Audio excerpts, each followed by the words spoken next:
최근 여자 배구판에서 절대 가볍게 넘길 수 없는 이야기가 하나 흘러나오고 있습니다. 이소영처럼 박정아도 계약 해지 수순에 들어가는 것 아니냐?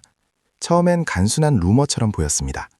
팬들 사이에서 도는 과장된 말 혹은 감정적인 반응 정도로 여겨졌죠. 하지만 경기 기록을 하나씩 들여다보고 장소연 감독의 최근 기용 패턴을 살펴보고 팀 분위기와 벤치의 선택을 차분히 맞춰보면 이 이야기가 결코 허황된 소문만은 아니라는 생각이 들기 시작하는데요. 박정아는 지금 페퍼저축은행에서 부진한 주전이 아니라 사라지고 있는 고액 연봉자가 되어가고 있습니다. 출전 시간은 줄었고 중요한 순간에는 선택받지 못하며 결정적인 경기에서는 아예 코트에 서지 못하는 장면도 반복되고 있죠. 그래서 지금 박정아를 둘러싼 이 소문은 단순한 뒷말이 아니라 현실적인 시나리오로 받아들여지기 시작한 겁니다. 이번 영상에서는 박정아가 왜 코트에서 사라지고 있는지, 장소양 감독이 왜 박정아를 쓰지 않는지, 그리고 왜 이 상황이 이소영의 계약 해지 사례와 겹쳐 보이는지 그 흐름을 하나씩 짚어보겠습니다. 여자 배구에서 한 선수가 부진할 수는 있습니다. 컨디션이 떨어질 수도 있고 잠시 슬럼프에 빠질 수도 있죠. 하지만 감독이 그 선수를 아예 쓰지 않기 시작했다면 그때부터는 이야기가 달라집니다. 지금 페퍼저축은행의 박정아가 정확히 그런 상황인데요. 최근 경기들에서 박정아는 주전에서도 밀렸고 중요한 흐름에서도 투입되지 않았으며 심지어 벤치에서 끝까지 경기를 지켜보는 장면까지 나왔죠. 이건 단순한 로테이션이 아닙니다. 여자 배구에서 특히 연봉 상위권 선수를 감독이 이런 식으로 다루는 경우는 거의 없죠. 보통 고액 연봉자는 경기력이 떨어져도 버티게 합니다. 경험, 이름값, 반등 가능성 때문에 어느 정도는 참고 쓰는 게 일반적이죠. 그런데 장소영 감독은 그 선택을 하지 않고 있습니다. 이건 굉장히 강한 메시지인데요. 지금 이 선수로는 경기를 운영하지 않겠다. 팀 구상에서 우선순위가 아니다. 라는 신호에 가깝죠. 실제로 박정아의 올 시즌 기록을 보면 출전 대비 득점은 급감했고 공격 성공률은 리그 평균에도 못 미치며 공격 점유율 자체가 계속 줄어들고 있습니다. 이는 세터가 신뢰하지 않는다는 뜻이고 벤치 역시 결과를 기대하지 않는다는 의미죠. 더 중요한 건 타이밍입니다. 지금은 시즌 초반도 아니고 조금 더 지켜보자라고 말할 시점도 아닙니다. 팀은 연패에 빠져 있고 결과가 절실한 상황이죠. 그런데도 박정아가 제외됐다는 건 감독이 이미 결론을 어느 정도 내렸을 가능성을 의미합니다. 여기서 팬들이 떠올리는 장면이 하나 있는데요. 바로 이소영입니다. 이소영 역시 부진, 출전 감소, 전력 외치금, 계약 해지, 이 수순을 그대로 밟았죠. 그리고 그 과정에서 구단은 선수의 부담, 팀을 위한 선택이라는 표현을 사용했습니다. 지금 박정아에게서 그때와 너무 비슷한 장면들이 반복되고 있는 것이죠. 아직 공식적인 발표는 없습니다. 하지만 감독의 선택은 언제나 가장 솔직한 신호입니다. 말보다, 인터뷰보다, 기사보다 코트 위 기용이 모든 걸 말해줍니다. 그리고 지금 박정아는 그 코트에서 점점 사라지고 있죠. 이게 과연 단순한 부진일까요? 아니면 계약 해지를 향한 조용한 전조일까요? 박정아는 현재 페퍼저축은행에서 연봉 7억 7,500만 원을 받는 선수입니다. 리그 전체에서도 손에 꼽히는 최고액 수준이죠. 그렇다면 이 연봉에 걸맞은 성적을 지금 보여주고 있을까요? 올 시즌 박정아의 평균 득점은 한 자릿수에 머물고 있습니다. 공격 성공률은 30%를 믿는 경기들이 반복되고 있고 공격 점유율 역시 계속 낮아지고 있죠. 이 말은 곧 팀 공격에서 중심이 아니라는 뜻입니다. 세터가 중요한 순간에 공을 주지 않고 결정적인 흐름에서도 선택받지 못한다는 의미죠. 특히 충격적인 건 무득점 경기가 나왔다는 사실입니다. 고액 연봉 베테랑 국가대표 출신 선수가 코트에 나와 단 한 점도 올리지 못한 채 경기를 마쳤다는 건 사실상 설명이 필요 없는 장면이죠. 한번 비교해 보겠습니다. 리그에서 박정아보다 훨씬 적은 연봉을 받는 선수들, 심지어 신인급 선수들조차 두 자릿수 득점을 올리고 공격 성공률 40% 이상을 유지하는 경우가 적지 않습니다. 또 다른 FA 선수들과 비교해도 격차는 분명한데요. 비슷한 연봉대의 선수들은 적어도 팀의 전술 안에 있죠. 득점이 안 나와도 서브, 수비, 블로킹 등 다른 방식으로 기여합니다. 하지만 박정아는 지금 공격에서도 수비에서도 전술적인 활용에서도 뚜렷한 존재감을 보여주지 못하고 있죠. 그래서 팬들 사이에서는 이런 말까지 나오고 있습니다. 연봉이 아니라 이름값만 남았다. 지금이 기록이면 FA가 아니라 방출 대상이다.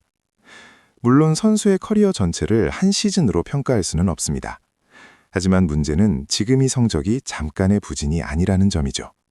지난 시즌부터 이어진 하락세, 그리고 이번 시즌 들어 출전 시간과 비중이 함께 줄어드는 흐름. 이건 단순한 컨디션 문제가 아니라 구단과 감독이 이 선수를 어떻게 보고 있는지를 명확하게 보여주는 지표입니다. 이제 시선을 선수 개인이 아니라 팀, 그리고 구단의 입장에서 보겠습니다. 왜 페퍼저축은행은 지금 이 상황에서 박정아를 계속 안고 가기 어려운가? 이 이문조의 핵심은 선수의 이름이 아니라 팀의 구조에 있습니다. 페퍼저축은행은 지금 당장 결과가 필요한 팀입니다. 신생구단 이미지에서 벗어나 플레이오프 경쟁을 해야 하고 더 이상 성장만을 말할 수 있는 단계가 아니죠. 그런데 현재 페퍼의 전력 구조를 보면 외국인 선수 조이, 아시아 쿼터 시마무라, 그리고 국내 자원들의 조합으로 공격 루트가 빠르게 재편되고 있습니다. 이 과정에서 박정아의 자리는 점점 사라지고 있죠. 전술적으로 보더라도 지금 페퍼의 공격은 속도와 파워, 그리고 결정력을 요구합니다. 리시브가 흔들리더라도 한 번에 마무리해 줄 수 있는 공격 옵션이 필요하죠. 하지만 박정아는 이 흐름과 정반대에 있는 유형인데요. 공격 속도는 느리고 결정력은 떨어지고 전성기 때의 범실 관리 능력도 지금은 보이지 않습니다. 그래서 감독 입장에서는 선택지가 명확해집니다. 같은 범실을 하더라도 젊은 선수에게 기회를 주는 쪽, 앞으로 성장 가능성이 있는 자원을 쓰는 쪽이 팀에는 훨씬 이득이죠. 여기에 또 하나의 현실적인 문제가 있는데요. 바로 연봉입니다. 박정아의 고액 연봉은 단순히 개인의 문제가 아니라 팀 전체 운영에 직접적인 부담이 됩니다. 셀러리 캡 구조 안에서 한 명에게 묶인 금액이 클수록 다른 포지션 보강은 어려워지죠. 이미 여자부 전체가 고액 연봉의 위험성을 체감하고 있는 상황입니다. 이소영 계약 해지 이후 구단들은 더 이상 이름값 FA를 감당하려 하지 않습니다. 페퍼 역시 예외일 수 없는데요. 지금처럼 박정아가 전력의 중심이 되지 못한 상태라면 이 연봉은 투자가 아니라 부담으로 인식될 수밖에 없죠. 그렇다면 이제 가장 중요한 질문입니다. 박정아의 계약 해지, 과연 현실적으로 가능한 시나리오일까요? 결론부터 말씀드리면 충분히 가능한 이야기입니다. 지금 페퍼저축은행은 박정아를 전력의 중심으로 활용하지 않고 있는데요. 중요한 경기에서도 제외되고 흐름을 바꿔야 할 순간에도 선택받지 못하고 있죠. 이 말은 곧 구단이 이미 전술적으로 박정아 없는 그림을 그리고 있다는 뜻입니다. 선수 입장에서도 이 상황이 마냥 편할 수는 없는데요. 출전 기회는 줄어들고 비판 여론은 커지고 팀 내 입지도 점점 좁아지고 있죠. 이런 상황이 길어질수록 선수 역시 선택을 고민할 수밖에 없습니다. 커리어 후반을 벤치에서 보내느냐 아니면 다른 선택지를 찾느냐의 문제죠. 물론 계약 해지는 구단과 선수 모두에게 부담이 되는 결정입니다. 금전적 문제, 이미지, 이후 행보까지 고려해야 할 것이 많습니다. 하지만 분명한 건 하나입니다. 지금의 흐름은 그럴 수도 있는 이야기가 아니라 언제든 현실이 될 수 있는 단계까지 와 있다는 점입니다. 오늘 중기 화면에서 여우현 감독 대행이 처음으로 표정을 굳히고 그리고 처음으로 화를 내는 장면이 잡혔습니다. 나올 거야? 안 하고 싶어? 벤치에서 던진 이 한마디. 대답은 했습니다. 하지만 그 이후에도 소극적인 플레이는 반복됐습니다. 바로 킹켈라입니다. 아시아 쿼터 3순위로 영입되며 팬들의 기대를 한몸에 받았던 선수. 하지만 시즌이 진행될수록 기복 있는 플레이, 자신감 없는 선택이 반복되면서 기대는 빠르게 실망으로 바뀌고 있습니다. 이제는 일부 팬들 사이에서 우승을 도전하려면 교체해야 한다는 교체 여론까지 공개적으로 나오고 있습니다. 오늘 기록만 봐도 그렇습니다. 빅토리아 33득점, 육서영 올 시즌 최다 20득점. 하지만 이 옵션 역할을 맡아야 할 킹켈라는 단 7득점에 그쳤습니다. 특히 5세트 접전 상황에서는 팀에 도움이 되기보다는 오히려 흐름을 끊는 장면이 반복됐다는 평가가 나오고 있습니다. 오늘 스포츠 맛집에서는 1세트부터 5세트까지 이 경기가 어떻게 흘러갔는지 세트별로 아주 디테일하게 짚어보고 왜 이 경기 이후 킹켈라의 교체 여론이 다시 불붙었는지, 이번 경기에서 드러난 퀸켈라의 존재감 문제, 그리고 팬들의 반응까지 기록과 흐름, 그리고 실제 장면 중심으로 차분하게 말씀드리겠습니다. 1세트 IBK 준비된 팀의 출발. 1세트 초반부터 IBK는 수비 집중력이 확실히 살아있었습니다. 리시브가 흔들리지 않으면서 전개가 무리하지 않았고 공은 자연스럽게 빅토리아와 육서영으로 분산됐습니다. 육서영이 초반부터 과감하게 공격을 시도하며 상대 블로킹 시선을 끌어줬고 빅토리아는 필요할 때마다 백어택과 오픈으로 점수를 쌓았습니다. 반면 도로공사는 초반 모마 쪽 공격이 막히면서 전개가 단조로워졌고 IBK는 그 틈을 놓치지 않았습니다. IBK는 흐름을 끝까지 유지했고 1세트를 25대 18로 안정적으로 가져갑니다. 2세트 승부처를 잡은 IBK. 이 2세트는 IBK가 왜 분위기 좋은 팀인지 보여준 세트였습니다. 도로공사가 추격을 시도했지만 IBK는 수비에서 쉽게 무너지지 않았고 랠리가 길어질수록 오히려 더 침착했습니다. 특히 2세트에서도 육서영의 공격이 계속 살아있으면서 도로공사 블로킹이 빅토리아 한 명에게만 집중하지 못하게 만들었습니다. 세트 후반 점수가 붙는 상황에서도 IBK는 한 방씩 필요한 득점을 만들어냈고 결국 2세트를 25대 22로 가져갑니다. 세트 스코어 2대 0, IBK가 완전히 주도권을 치웁니다. 3세트 도로공사의 반격, 3세트 트럭, IBK의 흐름이 조금씩 흔들리기 시작했습니다. 도로공사가 전개 속도를 끌어올리면서 모마 쪽 공격 비중을 높였고 IBK 수비가 이전 세트만큼 편하게 돌아가지 못했습니다. IBK도 빅토리아를 중심으로 끝까지 추격을 붙였지만 2세트에서는 결정적인 한두 개의 범실이 아쉬움으로 남았습니다. 결국 3세트는 도로공사가 25대 21로 가져가며 경기 분위기를 다시 살려냅니다. 4세트 접전 속에서 드러난 IBK의 부담. 4세트는 IBK에게 체력 부담이 눈에 보이기 시작한 세트였습니다. 공격의 중심이 다시 빅토리아 쪽으로 몰리면서 한 점 한 점이 더 힘겨워졌습니다. IBK는 수비로 버텼고 끝까지 점수를 붙였지만 고비마다 한 방씩 터지는 도로공사 득점을 막아내지 못했습니다. 결국 4세트는 25대 23, 세트 스코어는 2대 2가 됩니다. 이 시점부터 IBK는 버텨야 하는 팀이 됐습니다. 5세트 IBK의 아쉬움, 그리고 마지막 한 끗. 5세트 초반까지 IBK는 끝까지 따라붙었습니다.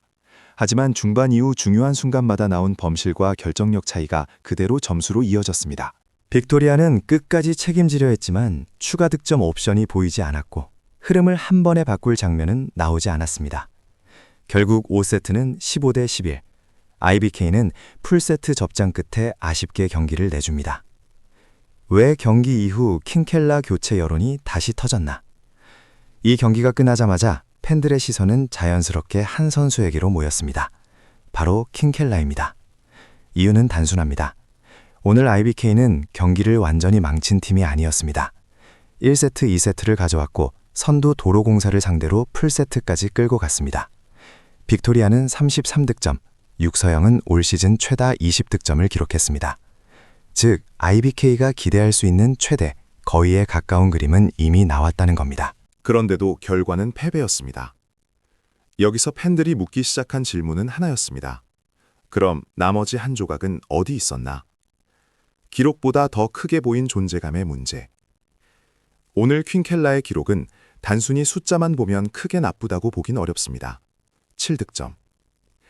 하지만 팬들이 지적하는 건 득점 수 자체가 아닙니다. 문제는 언제, 어떤 상황에서 어떻게 쓰였느냐입니다. 특히 3세트 이후, 그리고 가장 중요한 5세트에서 킹켈라의 존재감은 거의 느껴지지 않았습니다.